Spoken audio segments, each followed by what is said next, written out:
What I saw last night in the hospital with Isai, he was in good spirits and feeling pretty good, and thankfully, just didn't seem like anything real serious. And I think he is about to be released. They're running a few tests. They want to keep him overnight, but from everything I've seen, he's going to come out of this, okay. And for AJ, I went out to the scene, and we could not get to him. So I didn't get to see him. That's when he was helicoptered to the hospital in Oklahoma City. We went there, and again, with protocol, I never did get to see him. So waited for his father. His father was in with him the whole time, and his father was relaying me the messages.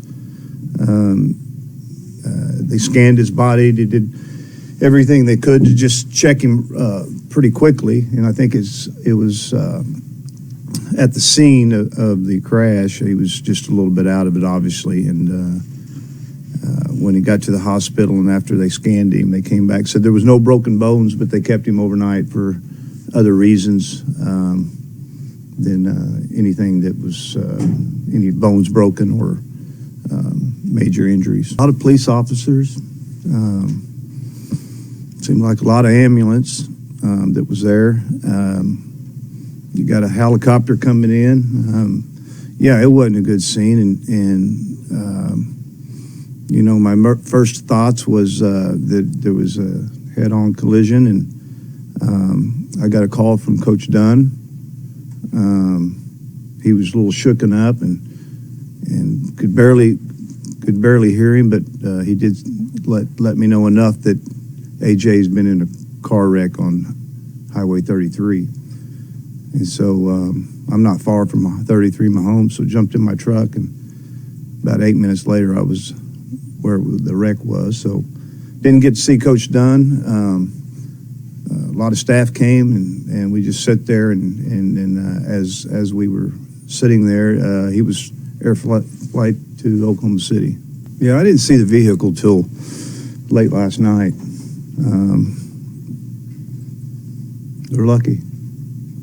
There's definitely somebody watching over those two, and as well as the others that were involved in the wreck. But they were definitely lucky. They walked away from it, I think, with minor injuries. I think AJ's is going to be a little bit longer, but yeah, it was a bad feeling, not being able to get to him, and I'm just glad his dad didn't get to him, and so it was a sight that you don't want to see again. I don't know, the full story of how he just ended up there. I think obviously he was coming back from Tulsa as well, or maybe going to Tulsa, I don't know, and just doing his citizen duty to help someone. The stories, of course, he called me following him and someone else pulling AJ out of the car or helping AJ out of the car. And, you just hear it in his voice that, as anyone would, there was some fright to it, AJ's been in a bad car wreck, and you have another coach telling you that, and knowing him well, you're just thinking, the worst at time, and just hoping for the best and praying for the best. He did tell me that a big man showed up and helped him figure out how they were going to get him out, and they got AJ out, and then all of a sudden this guy was gone, disappeared. I don't know what to think of that, but it's a story that we maybe all be thankful for, and but I'm sure glad he was there. I don't know how many people would go to a car that was on fire and try to pull someone out, but I'm sure glad Coach Dunn was there. Today when I got called, it was all rumor, and the rumors ended up being a lot worse than the reality ended up being, and no one could find Isai, and no one knew where he was, and so that was about an hour's worth of panic. There was rumors he was flown someplace. There was rumors he was driven someplace. There was rumors he walked away on his own and got into a car and left.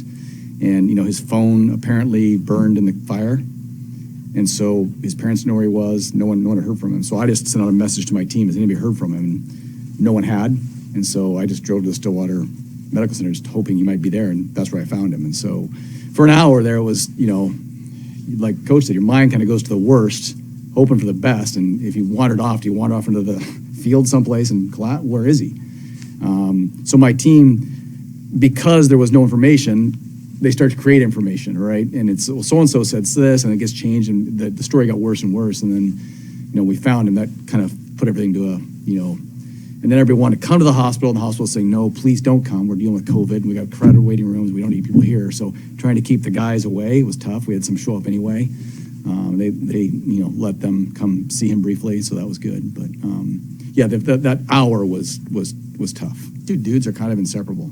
I mean, I don't know. They're kind of the same spirit. They kind of have the same outlook on life and zest for life and competitive and just this kind of joy in them that they just gravitate towards each other. And I don't know. Honestly, they're kind of inseparable. Outside guys on our team, and probably not even excluding guys on our team, I think AJ is the guy that Isai feels most connected to in this university, and it kind of seems mutual. Those guys they're with each other all the time. You take it day by day. I mean, I don't know where, there is some injuries to AJ.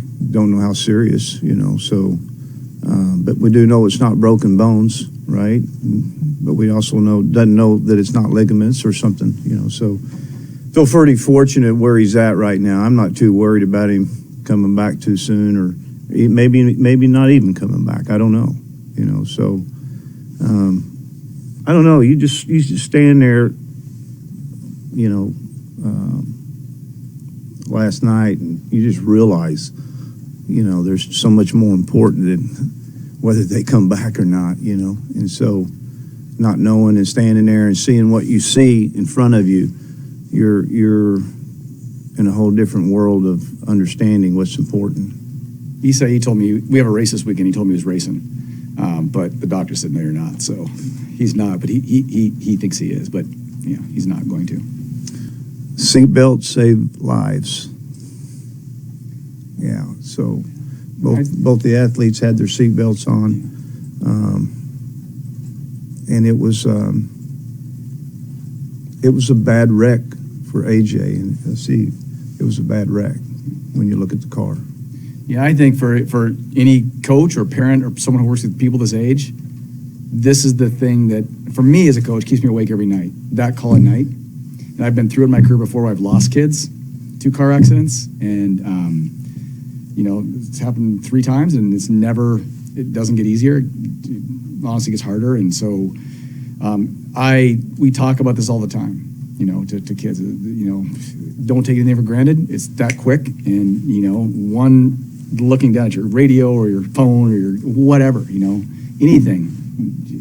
There's so many ways things can go wrong, and in a car is probably one of the easiest ways to have a major problem. So we also have kids that run on, go for runs and run on roads, and tell them, hey, stay on the sidewalk, don't go on roads. I'll say, oh yeah, coach, whatever, but we've had kids hit just walking down the street before too. So this again will reinforce and say, look, we again got past this miraculously without losing anybody or having anybody really critically hurt, but it's probably a game of inches, and a couple inches one way or the other in this wreck, and it could have been an entirely different story. For more information, you can visit TulsaWorld.com.